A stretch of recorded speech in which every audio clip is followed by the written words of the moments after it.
Pull your family together. Hello, y'all. I'm Diana Brienne, pulling your family back together.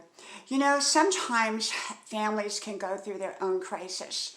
You know, we hear people go through crisis, and yet a family can go through a crisis, and sometimes they seem like they're splintered. People just are not getting along in a family. It could be extended relatives, it could be in-laws, it could be the main family. It could be one person that's kind of broke away. It could be several people that broke away. It could be that people are not getting along. It could be that people are going through a very difficult and challenging time. Maybe they are getting along. It's just that they're all going through something. And so, you know, I believe that there's strength in numbers and there's strength in families. And I believe that families are meant to be healed and meant to be whole and meant to come together and be there for each other. Families don't have to be perfect.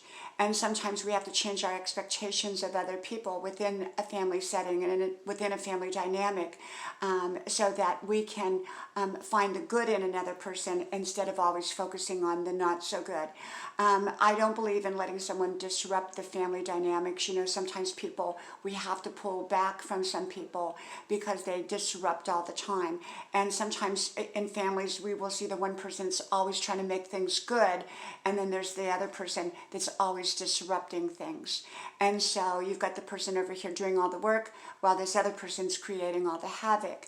And so, you know, it's not always as easy as it sounds. And yet, generally the families that I have seen that have had their issues and yet come out as a whole successful unit are people where they had at least one person in that family who was a take charge type of person that was determined to pull that family together, even if it was an imperfect family setting or imperfect family dynamic.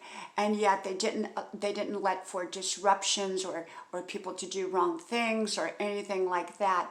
So I'm not saying that we should tolerate bad behavior. I'm not saying that at all. And yet sometimes we have to work with what we've got to create what it is that we want. And sometimes what we want may not exactly exist the way we want. And so sometimes we have to change our own way of attitude, our own thinking about what it is that realistically we're going to get out of a relationship.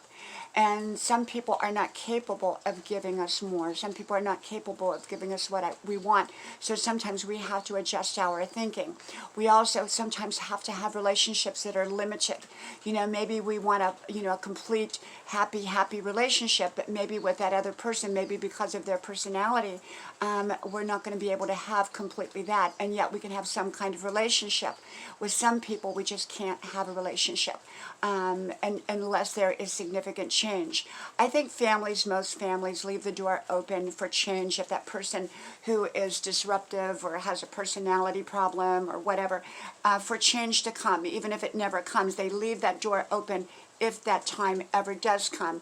And in the meantime, maybe they have to have a very limited or not a very existent relationship with that person. It just all depends upon what's going on. Some situations we can, you know, when it doesn't directly affect us, sometimes we can just, you know, have a relationship with the person knowing that, you know, this is what they're doing, their lifestyle or whatever. Other times we cannot. But I think it usually a family that's broken or a family that's going through a crisis or a family that is not getting along, it usually takes at least one person to begin that process of trying to pull the family back together and to take that initiative, knowing that it may not be an easy process and it may not exactly turn out to be the exact way or family dynamics that people or that person wants. And yet often when we make a step forward in a relationship, especially in a family setting, people often will respond at some level in a positive way. And so, you know, every family is different, and not all people can truly have a close relationship, but often people can. And so I think it's you know, families, I think most families do try to get along. Even when they don't get along, they're trying to get along. At some level, they're trying to get along.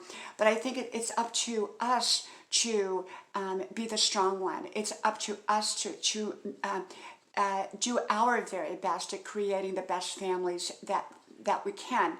They don't have to be perfect. And, you know, and may not always happen, or it may not always happen the exact way that we want. But at least in our hearts, if we know that we have tried, whether it's with a difficult in-law, a difficult relative, a difficult somebody, just because we get, maybe have a relationship with someone doesn't necessarily mean that we have to include them in everything. Sometimes if they're disruptive, we may not want to bring that,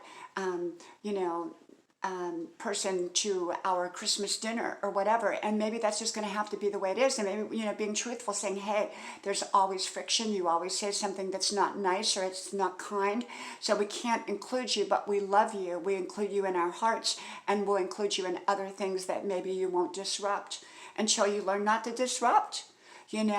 But sometimes it's more than one person that does it. There's usually people that play off of each other in a family. And so we have to be mindful of that too. And people each have their sides. They each, have their sides. The key to it is it's not always a matter of who's right and who's not, who's right and who's wrong. It's a matter of, do we want this family to work? Okay? From my house to yours, may God bless you. I hope you like, share, subscribe, and I hope to talk to you soon again. Bye-bye.